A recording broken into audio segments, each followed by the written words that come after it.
Muchísimas gracias, Francis Pernilla, los deportes a las 8:45. Ahora vamos directo a la entrevista y el análisis de esta noche. Así que, compañeros, buenas noches. Adelante.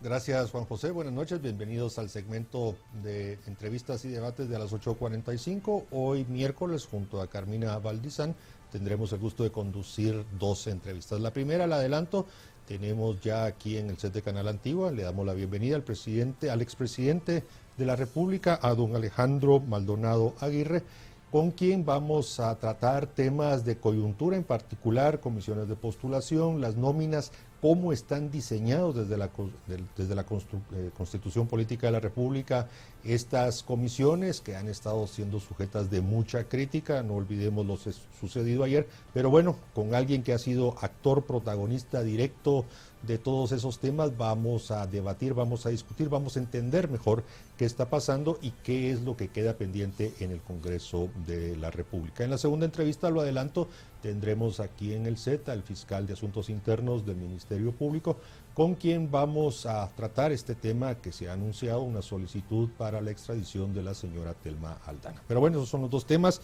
Inicio dando la bienvenida a Carmina. Carmina, buenas noches. Buenas noches, Mariana, ¿cómo estás? Bien, ¿lista? Lista, listísimos. Dos interesantísimas entrevistas hoy. Así es. Nos preparamos ambos, ¿verdad? Totalmente. Bueno, entonces aquí ya estamos listos, presidente Maldonado Aguirre. Buenas noches, bienvenido, un gusto tenerlo por acá. Muchas gracias. Pues hay tema suficiente ahora, ¿verdad? Y todos los días es un país muy fértil de noticias. Y de debate y de discusiones y lamentable también de mucha desinformación.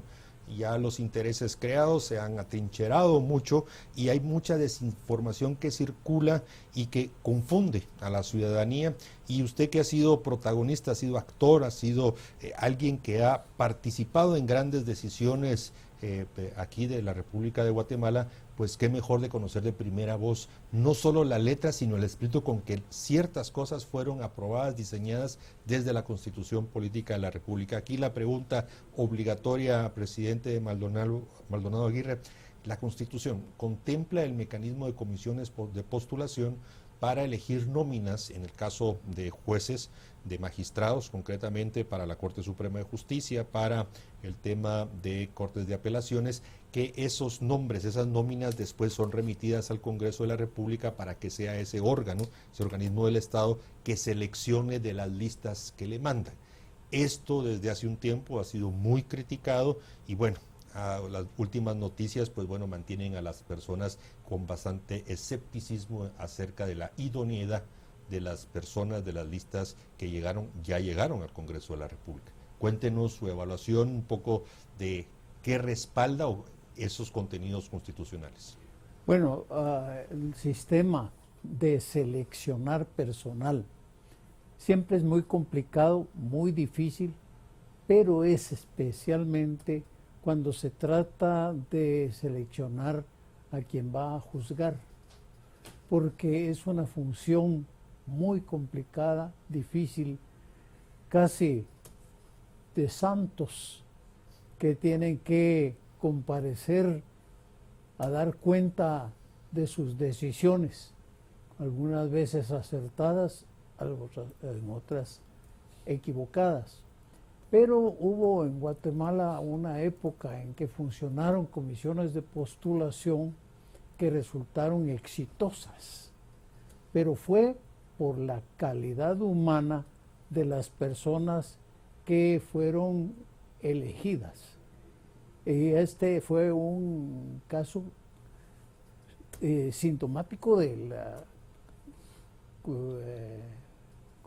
Junta Electoral, con magistrados de una gran categoría, de mucho prestigio y de verdadera convicción. Lógicamente eso despertó el interés en la sociedad para que hubiese un moderador externo en cuanto a la decisión que tomaban los órganos de poder. Cuando eso se discutió en la Constituyente, y disculpe el personalismo, pero fui yo un diputado que tuvo dudas sobre el que pudiera ser efectiva la comisión de postulación, porque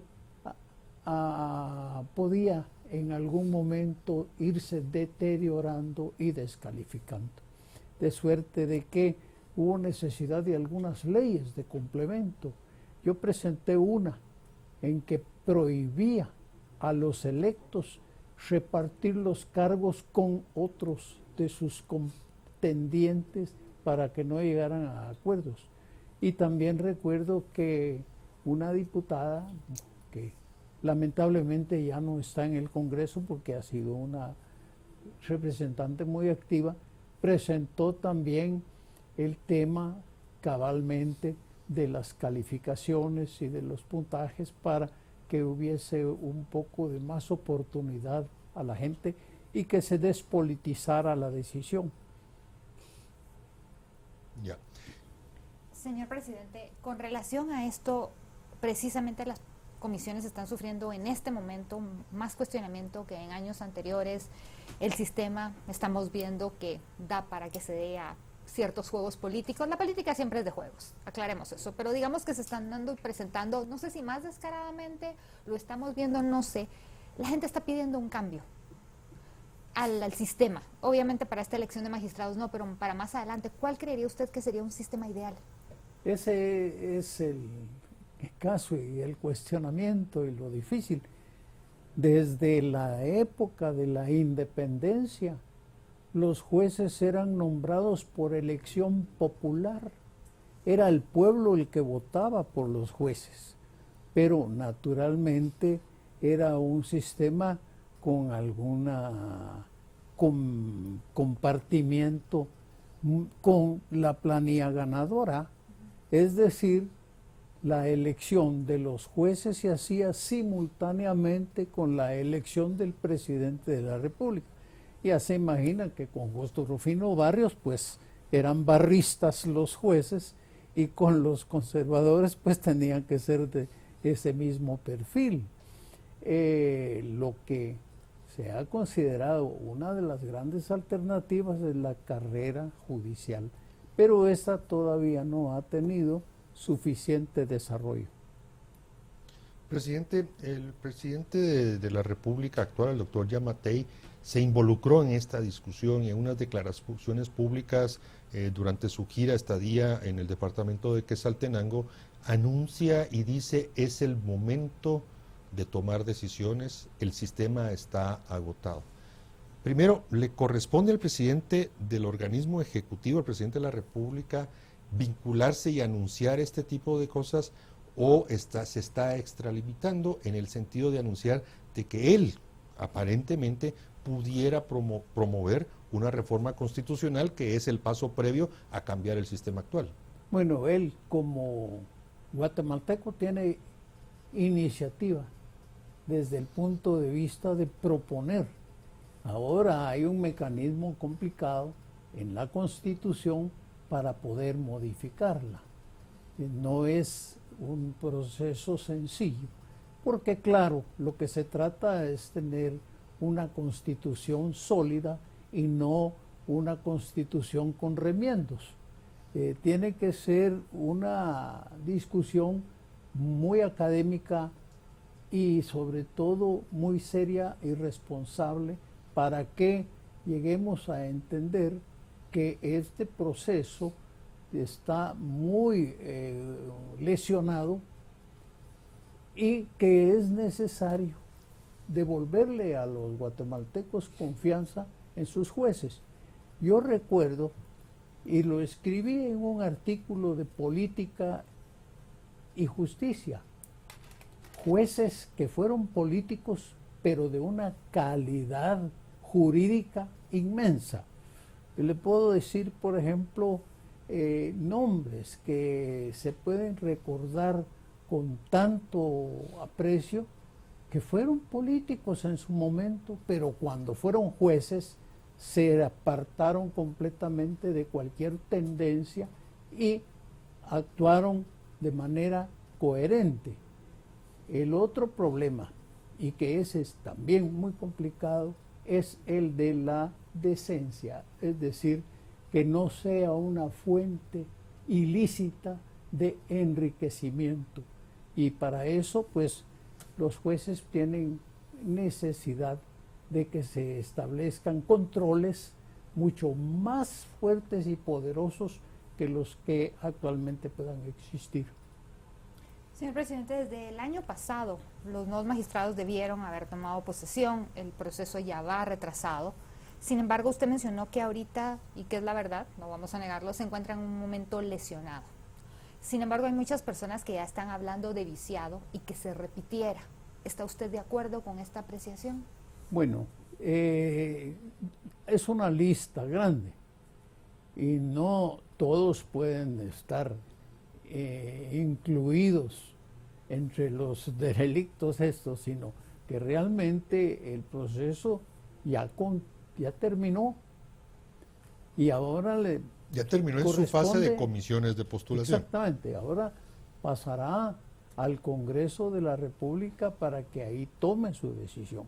Y en el Congreso pues deberán de forzosamente evitar la politización, porque esto va a arrastrar al Congreso mismo si no son cuidadosos, si no son prudentes y si entienden que si vamos a actuar con honestidad y decencia, es mejor buscar jueces que no tengan la más mínima tacha de corrupción.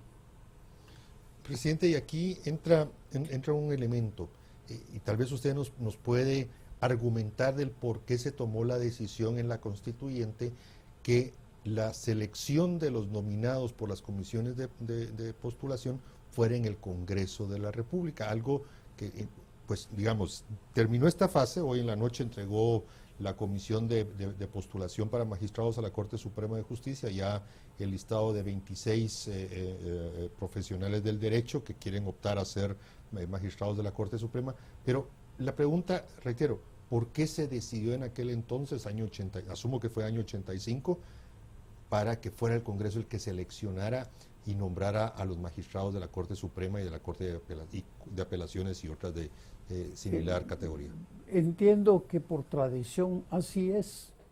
Ese es el sistema en todas partes casi, en los Estados Unidos, en España, en Italia, en todo es el Congreso el que nombra a los jueces.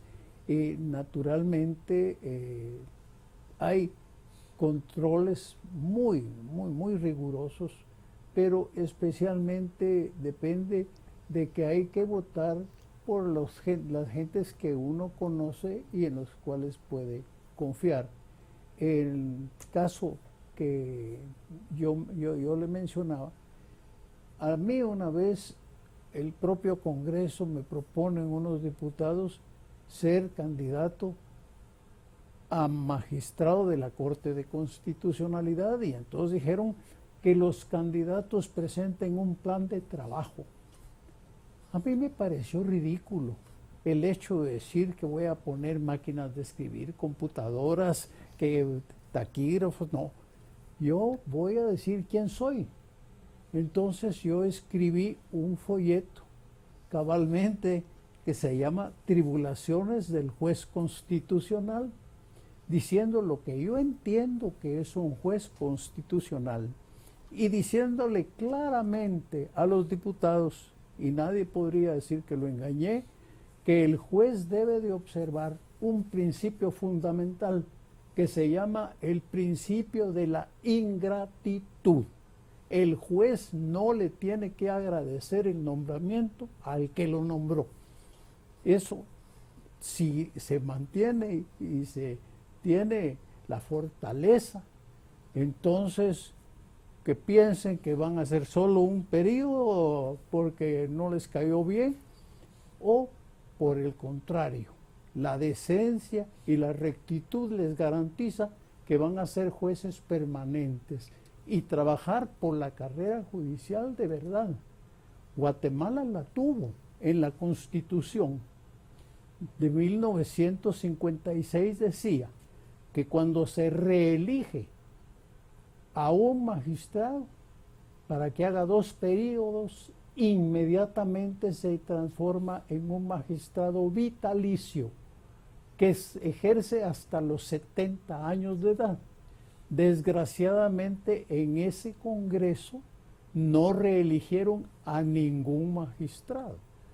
Si lo hubieran hecho, se hubiera acostumbrado a la gente, como en otros países, en que los jueces envejecen en la magistratura y son una garantía de prudencia y de calidad. Justamente se adelanta mi pregunta porque era precisamente eso, sobre el término de la temporalidad de los jueces, porque hay muchas corrientes que sostienen que es mejor que sean vitalicios, desde el sentido de que pierden ese partidismo de quien los nombró y le tengo que devolver el favor. Al estar ellos ya están nombrados, ya no tienen que depender de nadie, pueden tener más independencia judicial. ¿Comparte usted ese criterio? Claro. Y sobre todo otro factor, deben ser bien pagados.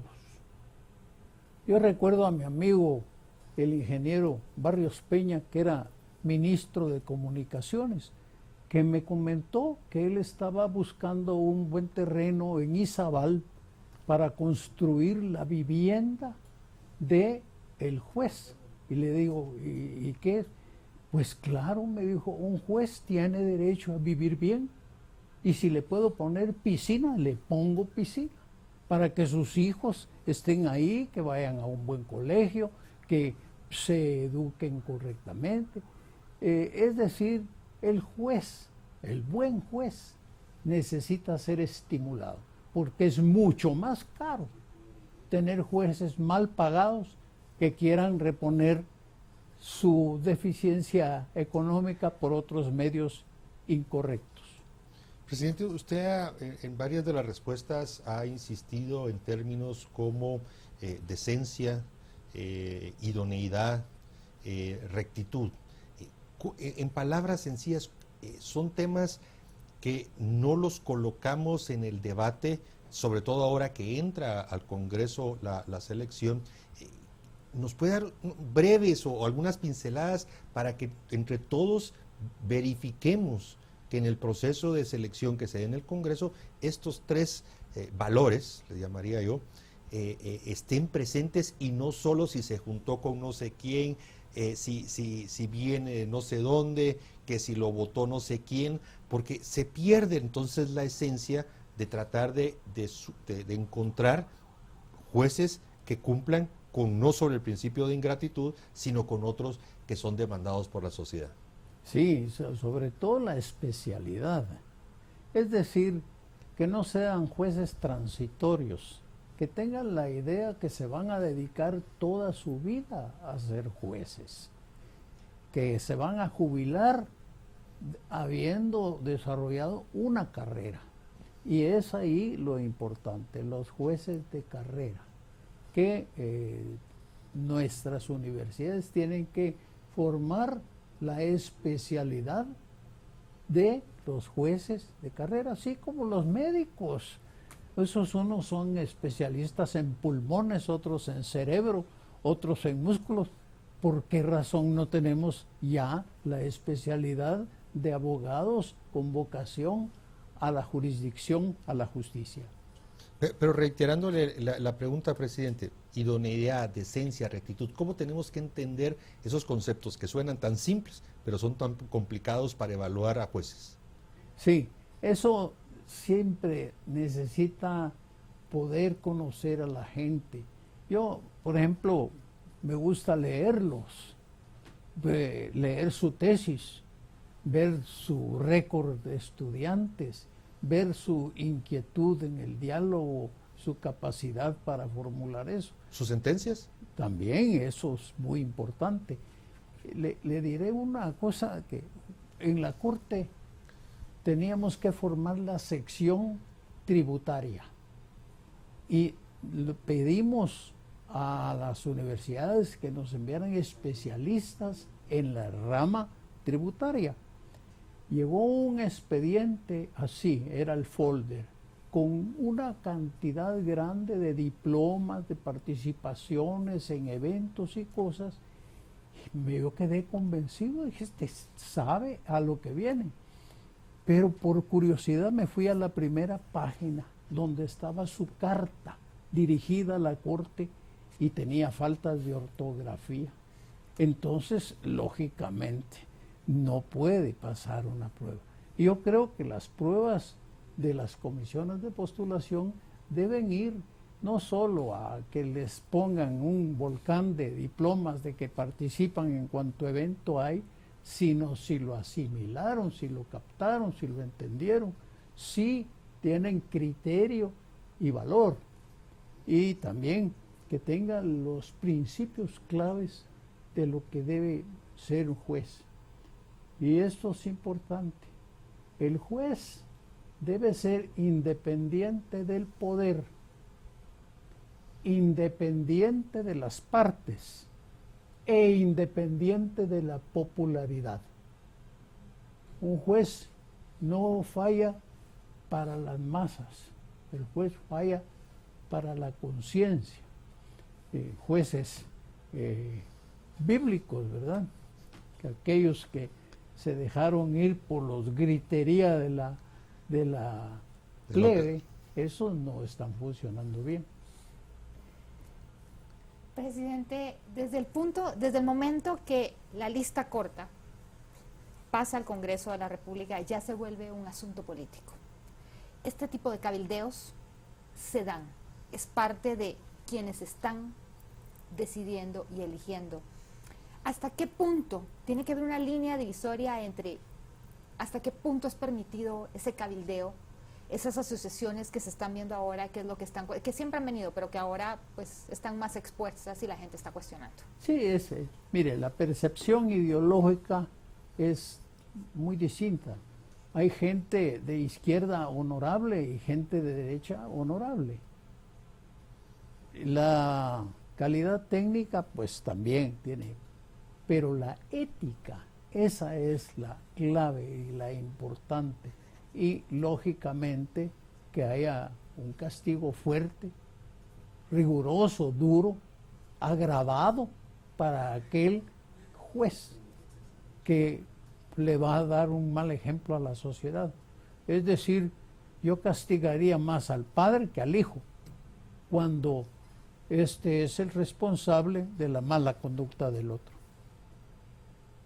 Presidente, hemos hablado de las comisiones de postulación para magistrados de la Corte Suprema, para magistrados de la Corte de Cortes de Apelaciones y similares, pero no hemos abordado el tema del Tribunal Supremo Electoral. Esa lista de posibles magistrados también ya llegó al Congreso, lo que nos hace identificar que por lo menos a partir de, tal vez posterior a la sesión plenaria de mañana, convocada a las 10 de la mañana, el Congreso se abocará por lo menos 10 días, 15, hasta 15 días en el tema de la selección, insisto, de magistrados, Tribunal Supremo Electoral, Corte Suprema y Cortes de Apelaciones. Háblenos un poco de qué tienen que tener cuidado, qué tienen que prever los congresistas, los parlamentarios, en relación a la elección de magistrados del Tribunal Supremo Electoral. Bueno, aquí viene un fenómeno. Vamos a tener elecciones dentro de ¿cuántos años? Va a ser un tribunal que va a poder prever y preparar el proceso electoral con plena garantía de eficiencia y calidad. El hecho pues de que fracasen los instrumentos, los mecanismos, no es justificable. La ley electoral, al fin de cuentas, no es una ley tan complicada, sino que lo complicado es buscar la certeza, la credibilidad de un proceso electoral limpio. Se han hecho ya muchos esfuerzos, se ha ganado algo, evitando el financiamiento ilícito tan abierto en otras épocas. Ahora siempre lo hay, pero no de manera tan comprometida como podía ser antes. Creo que en el Tribunal Electoral hay confianza de que ahora la tecnología es importante, pero nuestra ley manda que sean abogados, pero por lo menos que contraten desde ahora un equipo suficientemente preparado para darle certeza y credibilidad a la sociedad en una elección limpia. Este caso que vimos de Bolivia, que cuando ya estaban cerrando las elecciones falla la máquina, eso no tiene explicación. Presidente, ya hablamos de qué cualidades deben de tener los magistrados a Corte, Suprema Justicia y Salas de Plenas Nacionales. ¿Cuáles diría usted entonces, aparte de que la ley nos obliga a que sean abogados, que tengan que tener estos magistrados del Tribunal Supremo Electoral, puesto que su función no es la misma de la que tiene un juez en una sala o en la Corte Suprema? Pues en realidad yo lo que creo que es entender bien cómo es un proceso político, cómo se debate, cómo se prepara. Yo siento que yo siempre fui víctima de campañas electorales porque yo nunca recibí aportes económicos que no me daban y la prensa no me publicaba. Simplemente como no pagaba páginas completas, tampoco me daban la de noticia, que no iba a hacer yo escándalos para llamar la atención. Iba a ser manera que el sistema empezó a funcionar. Y lo que tienen es que perfeccionar los controles para evitar esos financiamientos raros, que muy difíciles de ver, pero son los que se llevan en la bolsa y se van repartiendo de mano en mano. Eso debe ser delictuoso y agravado. Y en el eso tema debe proponer ellos. Y en el tema del Tribunal Supremo, evidentemente, buscar a los especialistas. Hay poco conocimiento del derecho electoral o abogados que se han especializado y bueno, muchas veces llegan abogados que pueden tener amplia reputación y conocimiento, pero que en derecho electoral o en organización de procesos electorales pues tienen muchas deficiencias y ya no estamos para prueba de error. ¿Comparte usted eso? Sí, no, y sobre todo no ser ingenuo, no dejarse engañar. Es decir, se controla la publicidad de las vallas, se controla la publicidad de las páginas, se controla la publicidad de los medios de comunicación, pero las redes sociales electrónicas están funcionando a toda potencia y son muy caras. Sin embargo, es ese elemento el que se tiene que ver, que haya equidad en el proceso electoral. Y en ese sentido es el factor económico el que marca las diferencias. Sobre todo que sea punible el reparto del dinero por el voto, para el que da y para el que recibe. ¿Cómo recobrar la confianza en el Tribunal Supremo Electoral? Porque pasó de ser en el tiempo del magistrado Méndez Gelrúger una de las instituciones más fuertes y más respetadas en nuestro país, a lo que se ha convertido al día de hoy, que todo el mundo tiene desconfianza. Bueno, porque como le digo, ese fue el gran éxito de la idea de las comisiones de postulación, porque coincidió que se integró un tribunal completo, es decir, no solo fue Arturo Gelrúger, fue su equipo, sus magistrados, que formaron un elemento de credibilidad y de confianza y realmente de modestia. Lo más importante de un juez es la modestia. Presidente, hemos analizado y con usted las diferentes nóminas o cómo han llegado el proceso de comisiones de postulación, y yo quisiera regresar a este llamado o a esta expresión del presidente de la República, Yamatei, en el sentido que probablemente ya es momento de encontrar alguna solución al sistema, porque es evidente que hay fallas en el sistema. Usted mencionó podrían haber vías intermedias mientras se da la reforma constitucional.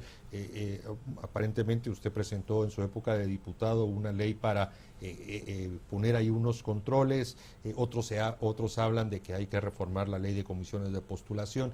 En fin, a su criterio y ya buscando las conclusiones del programa, ¿qué sugeriría usted? Porque está bien, vamos a agotar los próximos 10 días, 12 días, 15 días en el debate de quiénes van a ser seleccionados, pero no nos podemos quedar ahí.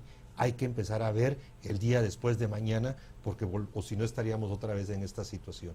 ¿Qué rutas trabajaría usted? Bueno, yo creo que abrir un foro, pero un foro serio de análisis, como se hizo la ley de amparo, exhibición personal y de constitucionalidad.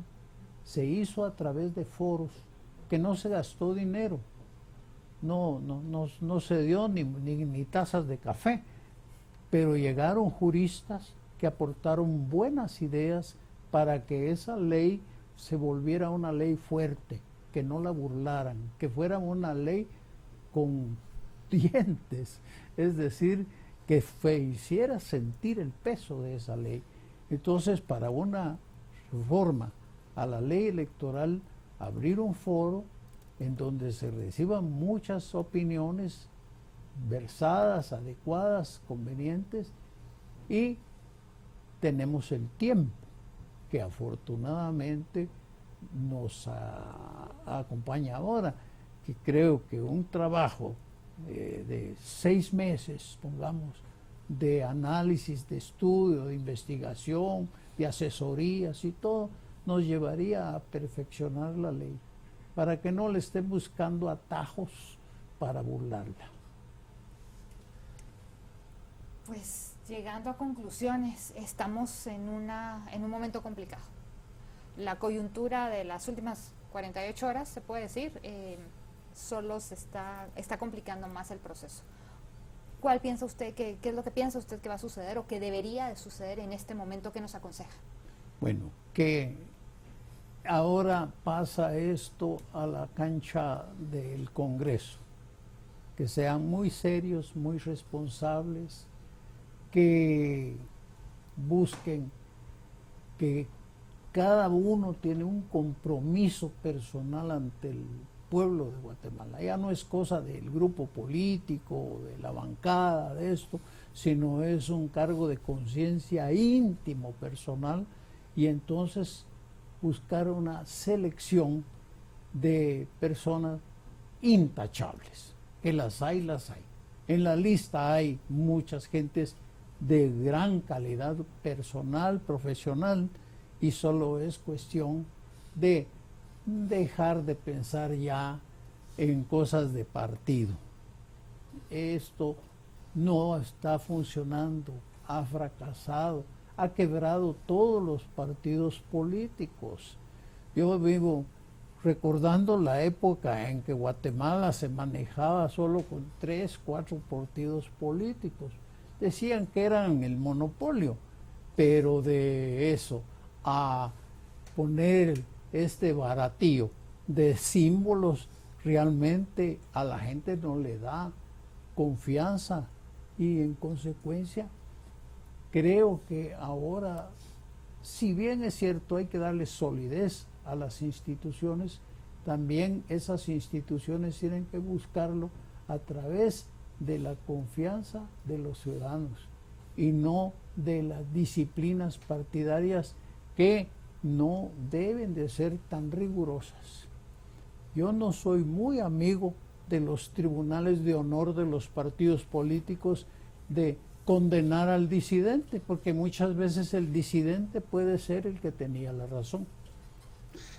Bueno, eso será parte de la historia algún día que debatiremos con usted para regresar a otras épocas, pero no es el momento. Cerrando, presidente Maldonado Aguirre, le corresponde ahora a los diputados algunas sugerencias, algunas recomendaciones en qué tienen que poner atención, no solo en el formalismo de en qué fecha y con cuántos votos, sino a su criterio. Usted también ya estuvo allá, también le tocó a usted en algún momento de su carrera política participar en esos procesos de selección de jueces y magistrados. ¿Qué le diría usted a los 160 diputados que hoy asumen la responsabilidad, o a partir de hoy asumen la responsabilidad de seleccionar a los mejores jueces y magistrados, tanto a la Suprema de Justicia como al Tribunal Supremo Electoral? Sí, que se informen, que busquen la referencia, pero no el amiguismo, no la idea de que van a alguna vez a ir a tocar la puerta del tribunal a cobrar ningún favor. No se los van a hacer. Los jueces ya deben también entender que esa etapa ha terminado. Bueno, presidente, agradecemos muchísimo. Se nos ha escapado, se nos ha escurrido el tiempo, como dicen por ahí. Lamento que sea tan poco. Le agradecemos bastante que nos haya acompañado y esperamos que no pase tanto tiempo hasta que vuelva a aceptar una invitación aquí a Canal Antiguo. Muchas gracias, pues aquí me siento en casa. Muchas gracias, presidente. A ustedes los invitamos para que después del corte sigan con nosotros. Lo anticipábamos junto a Carmina Valdizán. Vamos a entrevistar al fiscal de Asuntos Internos del Ministerio Público en relación a este anuncio que ha hecho el día de hoy en cuanto a que inició o continúa el proceso de buscar la extradición de la señora Thelma Aldana, que está en los Estados Unidos de América. Los esperamos después del corte.